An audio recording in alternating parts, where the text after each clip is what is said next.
우리 하나님의 말씀은 디모데전서 3장 1절 한 절 말씀만 함께 읽도록 하겠습니다. 디모데전서 3장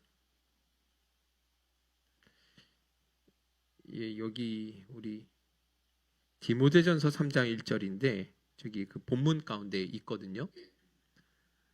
설교 PPT 본문 가운데 있습니다. 디모데전서 3장 1절입니다.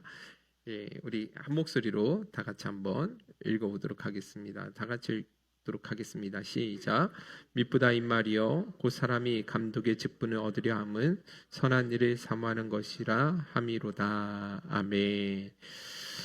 우리 옆사람 같이 한번 앞뒷사람 이렇게 인사했으면 좋겠습니다. 당신 때문에 일주일을 버텼습니다. 네, 할렐루야. 아멘이시죠? 서로 너무 보고 싶은 얼굴이었죠, 그죠? 네, 항상 보고 또 보아도 계속 보고 싶은 서로가 늘 언제나 위로가 되고 힘이 되어지는 그런 저희 행복생계 공동체가 되기를 간절히 소원합니다. 오늘은 교회 피택 장로님과 권사님들을 선출하기 위해서 투표하는 날입니다. 그래서 이번에 후보가 되신 분들은 5월부터 시작해서 한 6개월 정도 교육을 받으시고 11월쯤 해서 이제 노회 주관으로 임직식을 거행하게 됩니다. 자, 그런데 오늘 이제 선거를 하기에 앞서 교회 안에 중직자를 세워야 하는 그 필요성과 더불어서 우리 세워지시는 우리 모든 후보자들, 집사님들이 어떤 사명과 책임이 있는지에 대해서 말씀을 통해서 다시 한번 우리 나눠보는 시간을 갖도록 하겠습니다. 저희 장로교회 교단에서는 장로라는 직분이 너무나 중요하고 귀한 직책임이 분명하죠, 그죠? 그건 권사도 마찬가지고요. 그래서 여러분들 이런 직분자들을 투표하는 일에 앞서서 이 직분의 중요성에 대해서 우리가 함께 공감하고 또 그들을 투표할 때 어떤 마음으로 우리가 투표해야 되는지 또 후보자 되시는 우리 집사님들도 어떤 마음으로 이 자리에 서야 되는지에 대해서 말씀을 통해서 함께 좀 나눠보는 시간을 갖도록 하겠습니다. 제가 이 말씀 나누기 앞서 작년 가을쯤이었는데 인천에 거하고 계신 어떤 권사님께 전화를 드린 적이 있거든요. 물론 우리 교회 성도님은 아니시고 다른 교회에 다니고 계시는 권사님이십니다. 자, 그런데 그 권사님께 제가 어떻게 잘 지내고 계세요라고 안녕하시냐라고 이렇게 여쭸더니 권사님께서 대뜸 본인은 자신은 이제 권사가 아닙니다라고 이야기를 하시는 거예요. 그래서 아니 무슨 말씀이냐, 권사님을 권사님이라고 하는데 그게 왜 권사님이 아니라고 하시느냐라고 말씀을 드렸더니 권사님께서 현재 다니고 계시는 교회는 모두가 다른 어떤 직분이 있는 것이 아니라 성도라고 하지 다른 어떤 호칭을 쓰지 않습니다라고 이야기를 해주시더라고요. 우리 모두는 그리스도 안에서 한 형제고 자매이기 때문에 그래서 그냥 성도라고 서로 성도라고 그렇게 부른다라고 말씀을 하시는 것을 들었습니다. 자, 그 순간에 저는 그러시냐라고 그렇게 대답은 드렸지만 마음 한편으로는 참 좀 별로 좋진 않았습니다. 왜냐하면 교회 안에 이런 직분이나 호칭을 폐지했다라는 것은 단순히 그것만이 이유가 되지 않기 때문에 라는 것을 너무나 잘 알기 때문에 그렇습니다. 물론 제가 그 교회를 다녀보진 않아서 잘 정확하게 판단할 수는 없겠지만 아마도 장로나 권사 혹은 안수 집사님과 같은 그런 직분자들로 인해서 교회가 오랫동안 몸살을 겪었기 때문이 아닌가 그런 생각이 들더라는 것이죠. 실제로 여러분 교회 안에 많은 갈등과 어려움들이 누구를 통해서 일어나냐면 목회자와 더불어서 중직을 맡으신 분들을 통해서 일어나는 경우가 정말 많이 있습니다. 심지어는 어떤 중직을 맡으신 분들이 교회 안에서 어떤 당파를 이루어서 교회를 좌우지하려는 일들도 분명히 실제로 존재하기 때문에 이런 직분들을 전부 다 폐지한 것이 아닌가 그런 생각이 든다라는 것이죠. 자, 그러나 여러분 그럴지라도 교회 안에서 장로나 권사, 안수집사의 직분을 없앤다라는 폐지한다라는 것은 결코 바람직한 모습일 수는 없다라는 것입니다. 왜냐하면 여러분들 교회 안에 이런 중직들을 세우는 것은 초대교회 때부터 정착되어진 제도이기도 하고 더군다나 하나님께서 그 몸된 교회를 건강하게 세우기 위해서 하나님이 친히 세우신 직분자들이 바로 이와 같은 직분자이기 때문에 그렇다라는 거예요. 여러분들 사도행전 14장 20절에서 23절 말씀에 보시면 사도 바울이 교회를 세워나갈 때 어떤 방식으로 세웠느냐, 우리 한번 띄워주시겠습니까? 20절부터 사도행전 14장 20절부터 한번 쭉 읽어보도록 하겠습니다.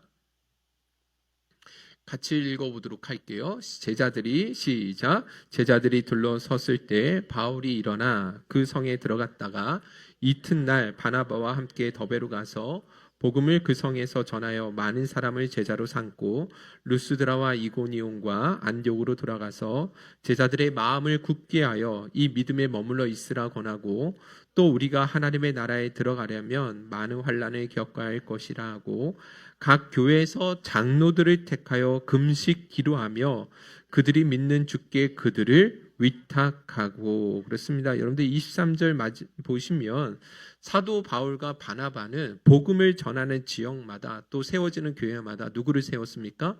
장로들을 세우는 것을 택하여서 세웠다라는 것을 보게 되어집니다. 그러니까 여러분 초대교회 때부터 지역 교회들마다 이 장로, 중직자를 세워두는 것은 원래부터 정착된 초대교회 때부터 주어졌던 제도였다라는 것을 알 수 있다라는 것이죠.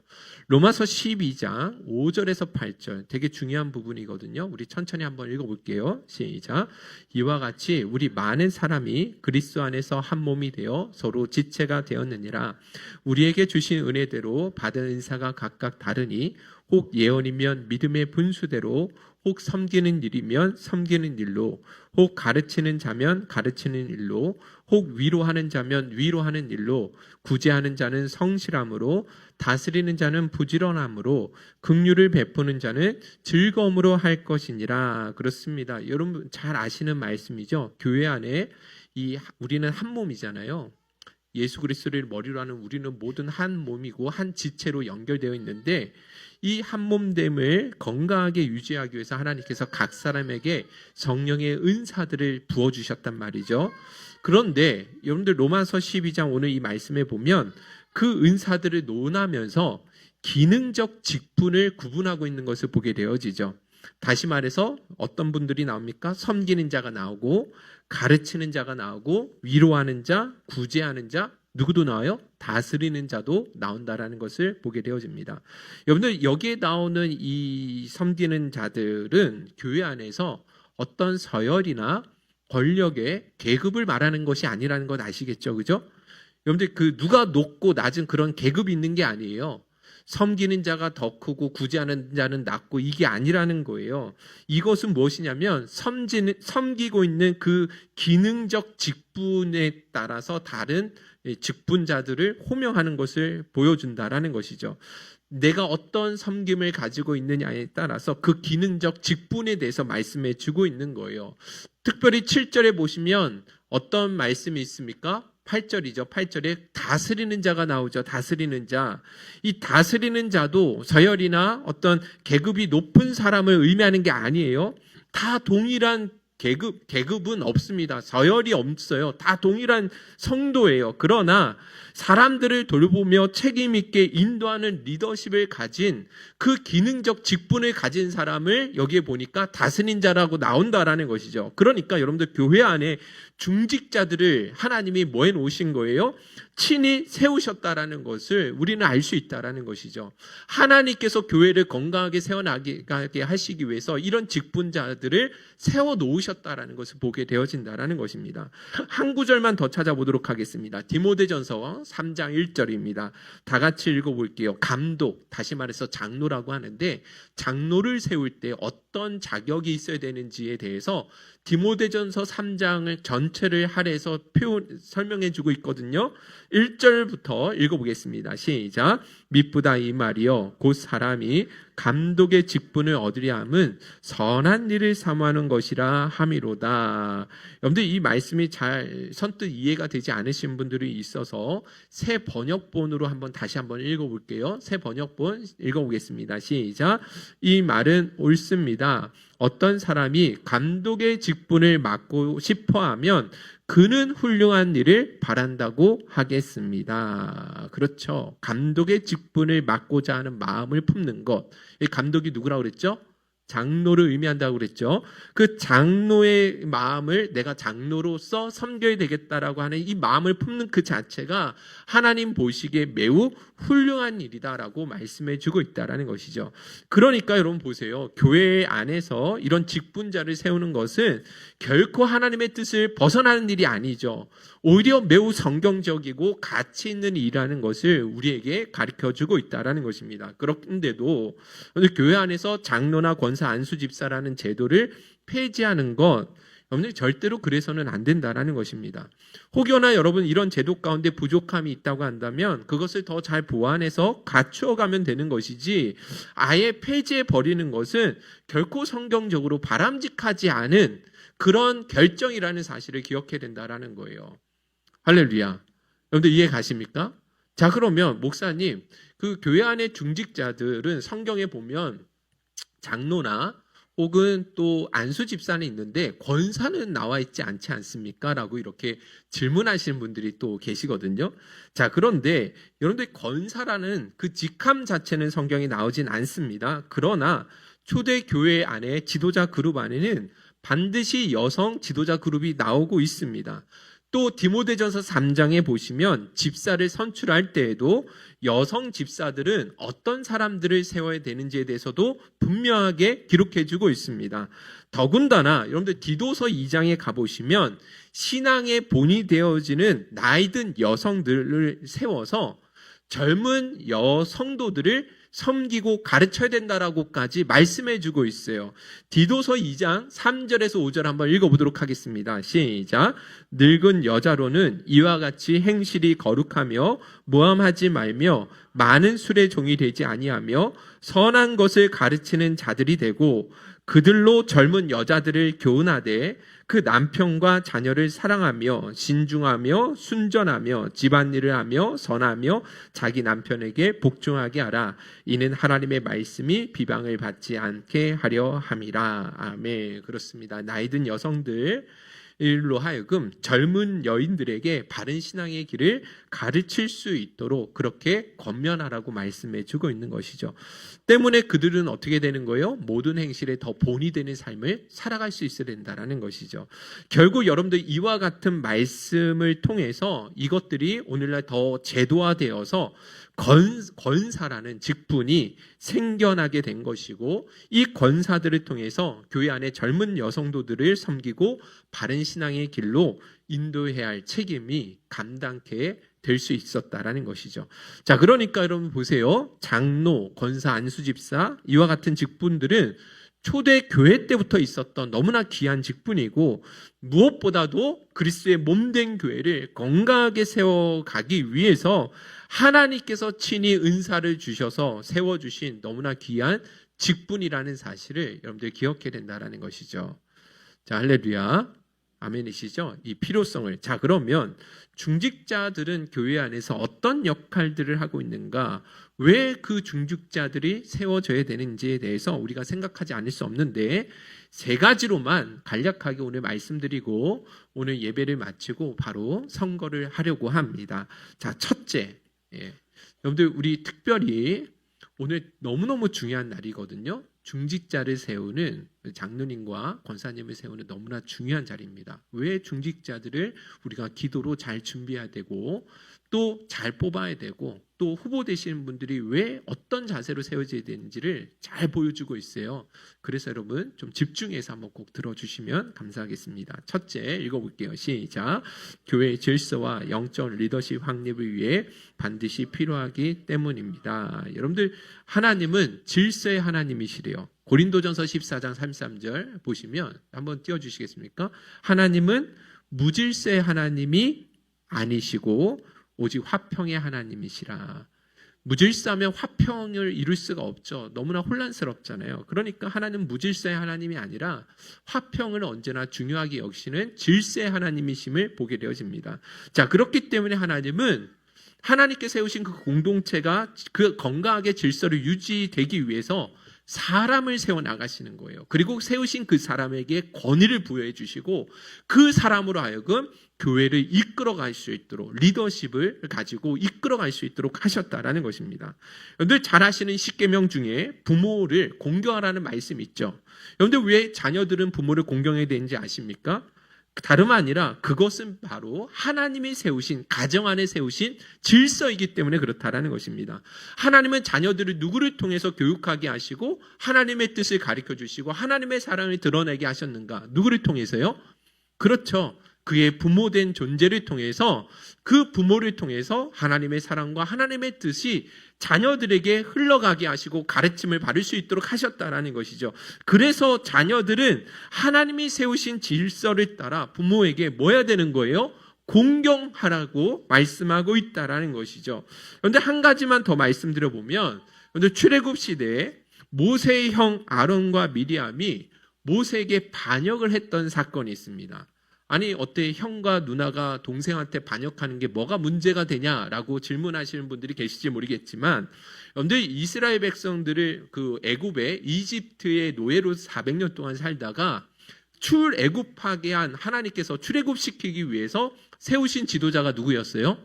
모세였잖아요. 모세를 통해서 하나님께서 그 이스라엘 백성들을 출애굽하게 하셨단 말이죠.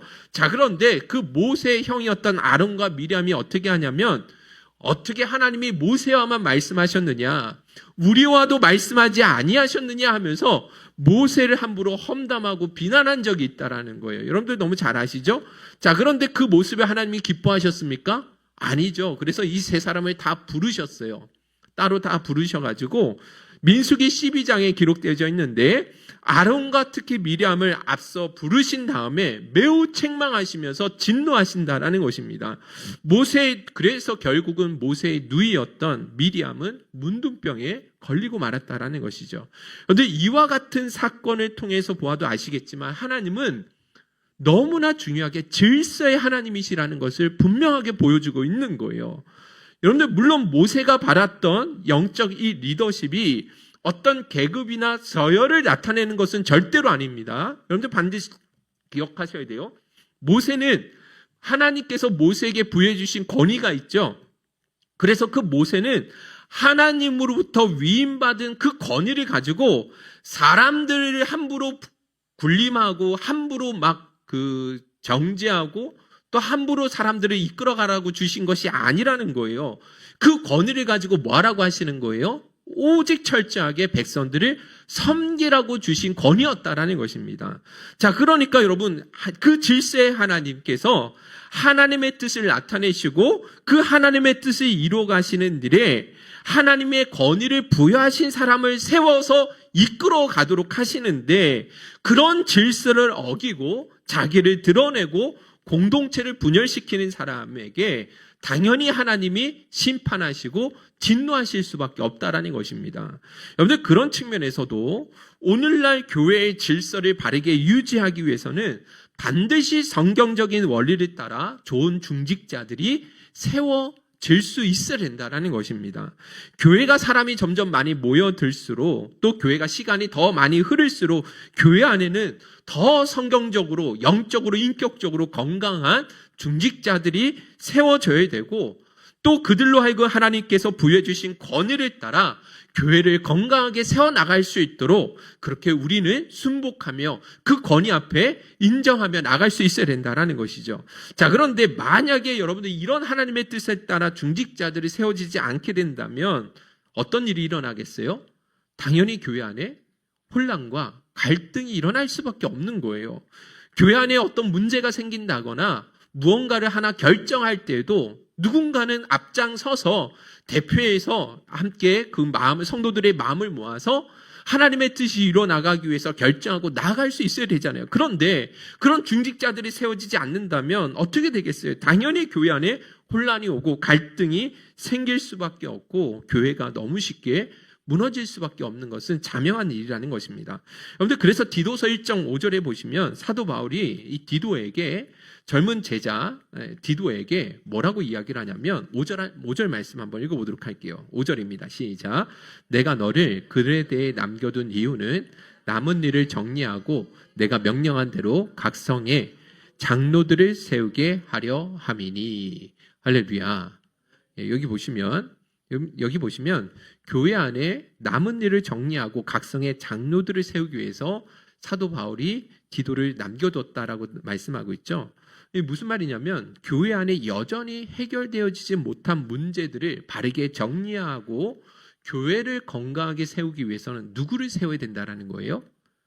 그렇습니다. 장로가 반드시 세워져야 된다라는 것을 가르쳐주고 있는 거예요. 그런데 실제로 그레데 교회 안에는 참으로 문제가 많을 수밖에 없었어요. 왜냐하면 디도서 1장 12절 13절 말씀에 보면 그레데인들이 가지고 있는 특징이 있어요. 같이 한번 읽어볼까요? 시작. 그레데인 중에 어떤 선지자가 말하되 그레데인들은 항상 거짓말쟁이며 악한 짐승이며 배만 위하는 게름뱅이라 하니 이 증언이 참되도다. 그러므로 내가 그들을 엄히 꾸짖으라. 여기 나오죠, 그죠? 여러분들 그레데인들은 태생적으로 거짓말도 너무 잘하고 짐승 같은 습성이 있대요.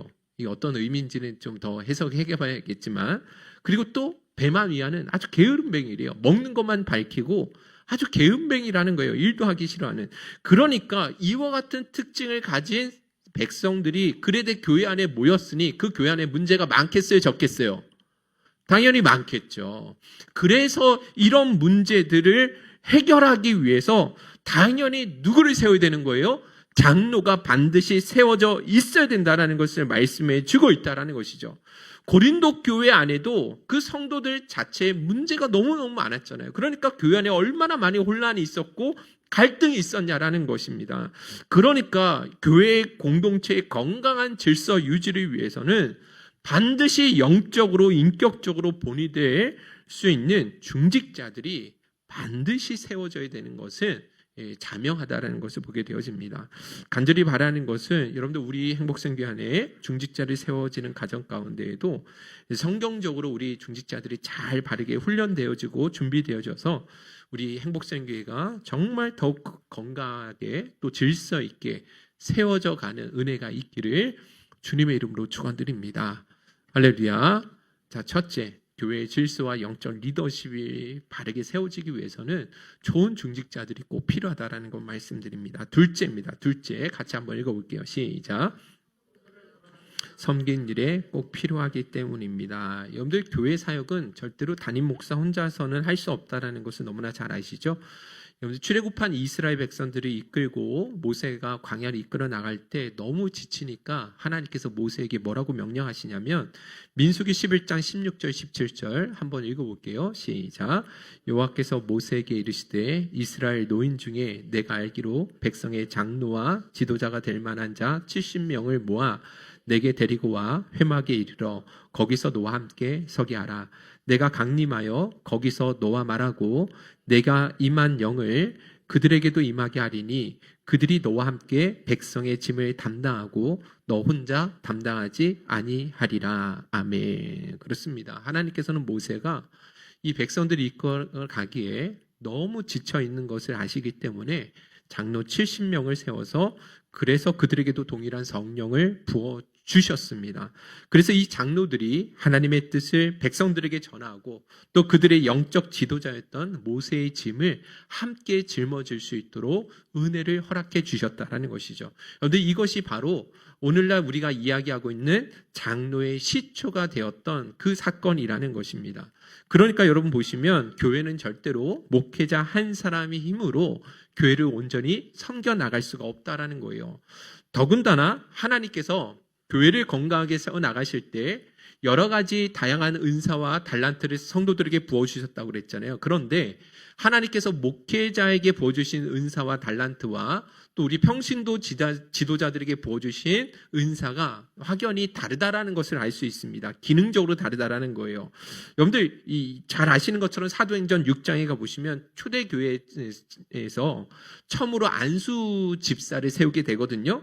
근데 왜 초대교회에서 집사를 안수해서 세우게 되는가? 그건 다름 아니라 목회자는 성도들에게 말씀을 전하고 교회를 위해 성도를 위해 기도하는 일에 전무해야 되는 책임이 주어져 있기 때문에 그렇다라는 거예요.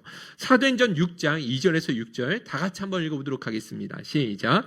12사도가 모든 제자를 불러 이르되 우리가 하나님의 말씀을 제쳐놓고 접대를 일삼는 것이 마땅하지 아니하니 형제들아 너희 가운데서 성령과 지혜가 충만하여 칭찬받는 사람 7을 택하라.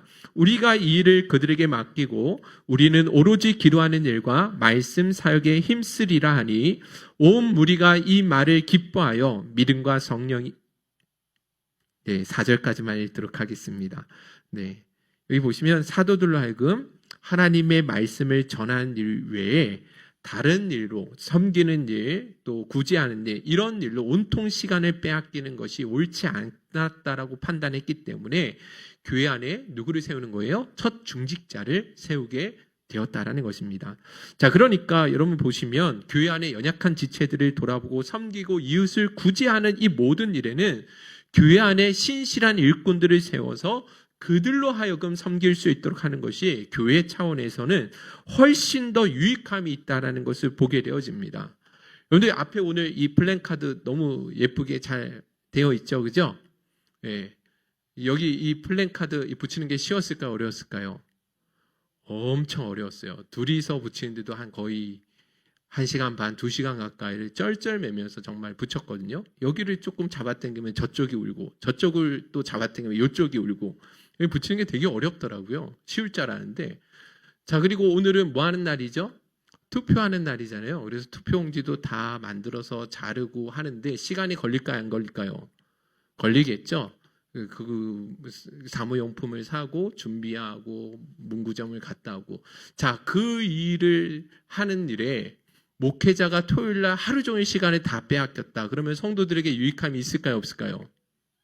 전혀 없죠. 목회자는 뭐 해야 돼요? 그렇죠. 말씀을 잘 준비해서 주일날 우리 성도님들에게 정말 좋은 양질의 은혜가 될 수 있는 그 말씀에 온전히 집중할 수 있도록 하는 것이 교회 성도님들에게도 오히려 유익함이 있다라는 거예요. 목회자가 물론 하지 말라라는 것이 아니라, 그러나 목회자는 교회에 동일하게 봉사자로 섬기고 있어요. 그렇지만 목회자가 더 집중해야 될 것은 구제하고 다른 일로 정신없이 바쁜 것보다는 하나님의 말씀에 집중하고 성도들을 위해서, 교회를 위해서 기도한 일에 전무하는 것이 훨씬 더 교회를 위해서 유익하다라는 것을 우리가 기억해야 된다는 것입니다. 자, 그래서 여러분들 보시면 교회 안에 어떤 어려움이 생기고 힘든 일이 있을 때 담임 목사님이 오셔서 권면해 주시고 위로해 주시면 여러분들 힘이 나요, 안 나요? 힘이 나죠. 자, 그런데 이런 일이 있을 때 교회 안에 또 장로님과 권사님들이 오셔서 신방도 해 주시고 위로도 해 주시면 힘이 나겠어요, 안 나겠어요? 여러분들 피부를 잘 못 느끼십니까? 네. 그건 당연한 건 지금까지 우리 교회 장로님이 계시지 않았기 때문이고, 또 권사님들도 많이 계시지 않기 때문에 여러분들 체감상 느끼지 못하는 것은 당연한 것입니다. 그러나 여러분들 이제 여러분들이 진짜로 우리 교회 안에 장로님이 세워지시고 권사님들도 여러분이 생기게 되어지시면 정말 우리 안에 중직자들이 너무너무 필요하고 소중한 존재라는 것을 여러분들이 분명히 깨닫게 되실 날이 올 것입니다. 그런 측면에서 우리 이영미 집사님, 제가 한번 예전에 좀 성경 공부하면서 이런 간증을 들은 적이 있는데, 한동안 좀 교회 방황을 하다가 오랜만에 교회를 나갔는데 정말 권사님께서, 자기를 아는 권사님께서 너무나 친절하게 막 반갑게 맞이해 주시고 이것저것 너무너무 잘 챙겨 주시더라는 거예요. 자기는 그때 당시만 해도 신앙이 별로 없어서 딱 교회 갔는데, 맞죠? 네, 그 권사님이 너무 기억이 나서 그 권사님 같은 훌륭한 권사님이 나도 돼야겠다라는 그런 마음도 가지셨다라는 이야기를 들은 적이 있는데, 그런데 우리 행복선교회 성도님들이 바로 그와 같은 이번에 세워지신 분들이 그와 같은 무거운 책임감을 반드시 가지고 이 자리에 설 수 있어야 된다고 생각합니다. 그런데 총회 헌법에 보시면 제5장 4절에 보시면 장로님의 직무가 이렇게 기록되어져 있어요. 같이 한번 읽어보겠습니다. 첫째, 교회의 신령적 관계를 총찰한다. 둘째, 도리 오해나 도덕상 부패를 방지한다. 셋째, 교우를 신방하되 위로 교훈 간호한다. 넷째, 교인의 신앙을 살피고 위하여 기도한다. 다섯째, 특별히 신방할 자를 목사에게 보고한다. 그렇습니다. 그런데 장로님의 역할이 대부분 무엇과 관련되어 있죠? 우리 성도님들을 돌아보고 섬긴 일에 있다라는 것을 알 수 있다라는 것이죠. 권사님도 마찬가지예요. 권사님이 마땅히 감당할 직무, 대한예수교 장로회 헌법 제3장 3조 3항에 보시면 다 같이 읽어보겠습니다. 시작. 권사의 직무, 권사는 당회의 지도 아래 교인을 방문하되 병환 자와 환난을 당하는 자와 특히 믿음이 연약한 교인들을 돌보아 권면하는 자로 재직해 회원이 된다. 할렐루야. 아멘. 권사를 세우게 되는 목적도 한 가지입니다. 우리 연약한 지체들, 성도님들을 돌아보아서 그들이 건강하게 회복되어질 수 있도록 섬겨주고 기도해주고 그렇게 사랑으로 돌봐주는 것 딱 한 가지라는 것이죠. 그러니까 여러분 보세요. 우리 장로님 권사님이 얼마나 세워지면 우리 교회에 얼마나 유익함이 있겠냐라는 것이죠. 여러분들 그래서 장로님 권사님들 후보 되시는 분들께도 부탁드립니다. 더 이상 이제 나 자신의 신앙 안에서만 머무르시면 안 돼요. 나만 문제만 없으면 우리 교회가 평안한 것이다 라고 그런 생각을 가지시면 절대로 안 된다라는 것입니다.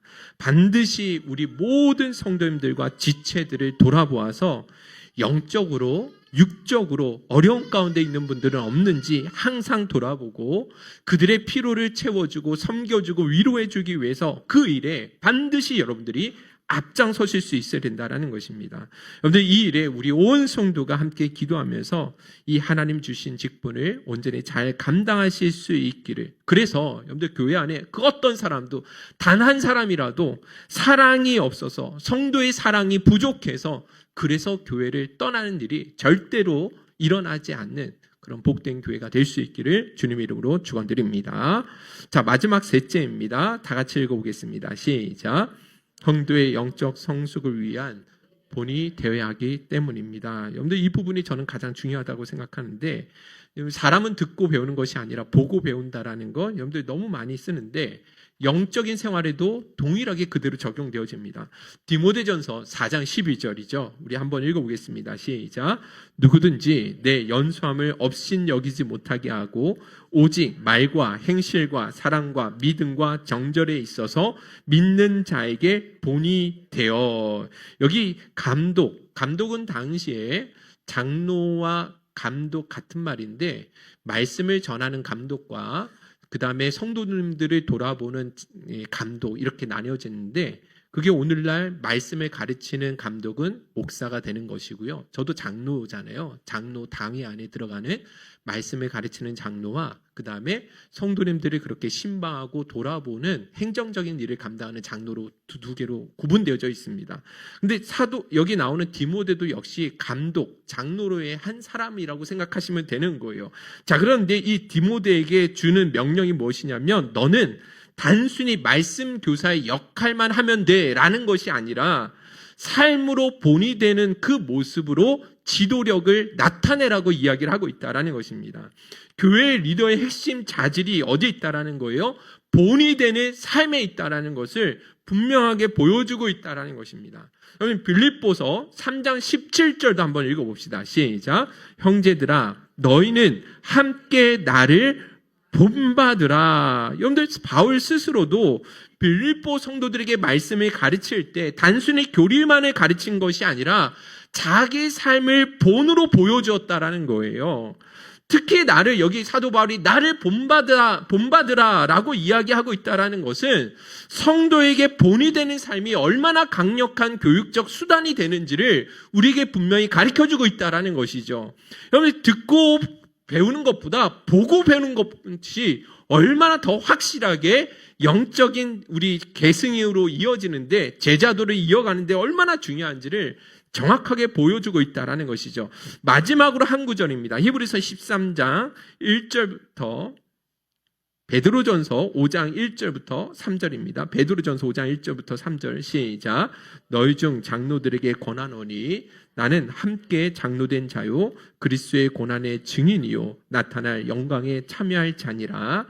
너희 중에 있는 하나님의 양 무리를 치되 억지로 하지 말고 하나님의 뜻을 따라 자원함으로 하며 더러운 이득을 위하여 하지 말고 기꺼이 하며 맡은 자들에게 주저하는 자세를 하지 말고 양무리의 본이 되라. 할렐루야. 사도 베드로도 장로인데 그 장로가 장로들에게 주는 직접적인 명령이 무엇입니까? 양무리에게 삶의 본이 됨으로 가르치라, 인도하라라고 권면해 주고 있다라는 것입니다. 너희들 내가 누군지 알아? 막 이러면서 자기 가지고 있는 권위 의식을 가지고 주장하는 자세를 취하지 말고 언제나 삶의 본을 통해서 그들을 이끌어 가야 된다라고 말씀해 주고 있는 것이죠. 그러니까 리더는 말로 가르치고 이끄는 자가 아니라 삶으로 이끌어 가는 존재여야 된다라는 것을 분명하게 우리에게 가르쳐 주고 있는 것입니다. 할렐루야. 아멘이시죠? 그래서 여러분들 신앙은 진짜로 말이 아니라 삶으로 가르쳐주고 본을 보여주는 것이 훨씬 크다라는 거 기억하셨으면 좋겠어요. 여러분들 실제로 초대 교회 안에는 이렇게 성경책이 주어진 것도 아니, 성경책이 있었던 것도 아니고 체계적인 성경 공부가 있었던 것도 아니에요. 당시에는 유일한 딱 한 가지가 있었죠. 그게 무엇입니까? 보고 따르는, 보고 배우는 교육만이 있었다라는 것을 보게 됩니다. 제일 먼저 사도들이 예수님을 보고 배우고 따를 수 있었고 그 제자들, 사도들의 삶을 보고 다른 성도님들이 또 배우고 따라가게 되면서 계속해서 제자도가 계승되고 이어질 수 있었다라는 것입니다. 그런데 그것은 오늘날 교회의 영성과 제자도도 바로 이와 같은 원리로 세워지고 계승되어진다는 사실을 여러분들 꼭 기억하셨으면 좋겠습니다. 교회 장로님들의 그 겸손하게 섬기시는 모습을 통해서 또 권사님들이 교회 안에 정말 어려운 일들도 굳은 일들도 묵묵히 섬겨 나가시고 연약한 성도들을 가슴 아파하시면서 함께 울고 함께 기도하시는 그 모습을 보면서 자연스럽게 예수의 제자의 삶이 무엇인지를 그렇게 배울 수 있게 된다는 것입니다. 그런데 우리 장로님과 권사님들이 정말 어떤 삶을 살아야 되겠습니까? 당연히 모든 성도님들이 보고 믿을 만한 그런 본이 되는 삶을 반드시 살아낼 수 있어야 된다는 것이죠. 할렐루야. 아멘이시죠? 그래서 여러분들 마지막 끝으로 감독을 뽑을 때, 장로를 뽑을 때 어떤 사람을 뽑아야 된다라고 말씀하시냐면 디모데전서 3장 2절에서 7절 여러분들 쭉 한번 읽어볼게요. 어떤 측면에서 여러분들 장로가 세워지기 위해서는 어떤 사람이 세워져야 되는가 16가지 기준이 나오거든요. 한번 조건들 읽어보겠습니다. 시작. 그러므로 감독은 책망할 것이 없으며 한 아내의 남편이 되며 절제하며 신중하며 단정하며 나그네를 대접하며 가르치기를 잘하며 술을 즐기지 아니하며 구타하지 아니하며 오직 관용하며 다투지 아니하며 돈을 사랑하지 아니하며 자기 집을 잘 다스려 자녀들로 모든 공손함으로 복종하게 하는 자라야 할지며 사람이 자기 집을 다스릴 줄 알지 못하면 어찌 하나님의 교회를 돌보리요. 새로 입교한 자도 말지니 교만해져서 마귀를 정죄하는 그 정죄에 빠질까 하며 또한 외인에게서도 선한 증거를 얻은 자라야 할지니 비방과 마귀의 올매에 빠질까 염려하라. 그렇습니다. 감독이 갖춰야 할 16가지 조건들이 나오는데 여기에 조건들 가운데 기능적인 것 딱 한 가지가 있어요. 장로는 뭘 잘해야 돼요? 기능적인 것. 가르치는 것을 잘해야 되는 거예요. 2절에 나오는 나머지 모든 부분들은 전부 그 사람의 인격과 성품에 관한 일이라는 것을 알 수 있다는 것이죠. 왜 그랬을까요? 왜 감독이 가져야 할 조건들이 어떤 그 기능적인 내용들보다는 인격과 성품과 관련한 일이 많은지 아십니까? 그건 다름 아니라 그 다른 성도들을 바른 길로 인도하고 섬기기 위해서 가장 중요한 자질이 뭐라는 거예요? 본이 되는 삶이기 때문에 그렇다라는 것입니다. 이들의 가르침과 리더십은 반드시 삶으로 그렇게 나타내야 되기 때문에 그래서 인격과 성품에 관한 이야기가 훨씬 더 많이 있다라는 것을 보게 되어진다라는 것이죠. 이번에 세워지는 우리 후보들께서 진짜 우리 성도님들 앞에 말과 행실과 믿음과 사랑과 정절에 있어서 정말 믿는 자의 본이 되어진 은혜가 있기를 우리 주님의 이름으로 축원드립니다. 그래서 우리 후보님들께서 정말 결단하는 마음으로 이 자리에 서실 수 있었으면 좋겠고, 우리 성도님들도 오늘 투표하실 때 우리 서시는 우리 후보 집사님들께서 누구에게도 부끄럽지 않는 귀한 믿음의 본이 되어지는 리더들로 그렇게 잘 훈련되어 가실 수 있도록 함께 꼭 기도해 주시면 감사하겠습니다. 할렐루야. 아멘이시죠? 반주를 좀 부탁드리고요. 우리 바로 기도하는 시간을 갖도록 하겠습니다. 찬양 없이 바로 한번 합심해서 한번 기도하는데요. 우리 행복생교회가 개척한 지 이제 12년째 처음으로 장로님을 또한 이기 권사님을 세우려고 합니다. 너무나 뜻깊고 너무나 축복된 자리가 아닐 수가 없는 것이죠. 여러분들, 이런 귀중한 중직자들을 선출할 때 세상 기준이 아니라 말씀의 기준으로 세워야 하는 것은 당연하지 않겠습니까? 인간적인 정의나 욕심 안에서 선출되어지는 것이 아니라 오늘 말씀대로 말과 행실과 사랑과 믿음과 정절에 있어서 모든 믿는 자의 본이 되어질 수 있는 일꾼들이 세워질 수 있도록 하나님 은혜를 베풀어 주옵소서. 그래서 행복생교회 안에 영적 질서가 더욱 견고히 세워지고 정말 한 영혼 한 영혼이 그리스도의 사랑을 충만히 받아 누릴 수 있으며 나가 주님의 몸된 교회 안에 정말 건강한 성장과 성숙이 일어날 수 있는 복된 시간들이 되게 하여 주옵소서. 우리 합심해서 주여 한번 부르시네 기도 한번 나가도록 하겠습니다. 주여